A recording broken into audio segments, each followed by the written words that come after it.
Ahoj, dneska jsem si pro vás připravil hovězí tatarák. Všichni očekáváte, že bude klasicky s topinkami, ale ne. Protože se mi dostal do ruky tento úžasný produkt LSK, které jsou příchuti Peps, Chili a Natur. A s nima si ho připravíme. Proč LSK skvěle nahradí topinky? Vysmaží se na přepáleném tuku, nemění chuť tataráku a nemastí ruce. Takže já asi pomalu začnu tím, že si vezmu hovězí maso. Je to hovězí váleček, zhruba, to si uříznu. Krájíme takhle na nudle.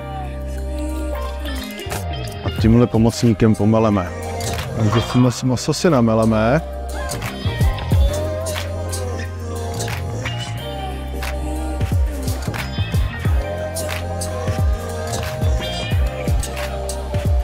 Maso máme namletý.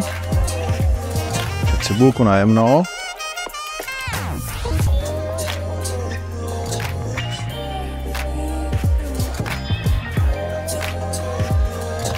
Užijeme trošku majoránky.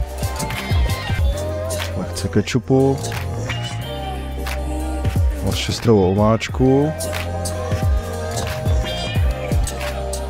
Čili sladkou.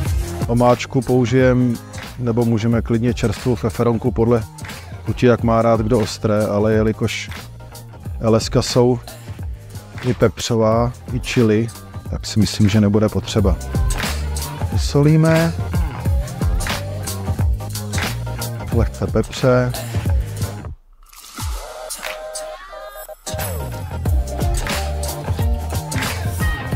A já tu mám super žavou novinku, česneková LSK.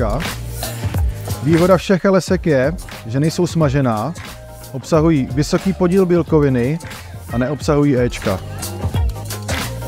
Jsou lidé, kteří mají alergii na syrový česnek. Česneková LSK obsahují česnek v sušené podobě.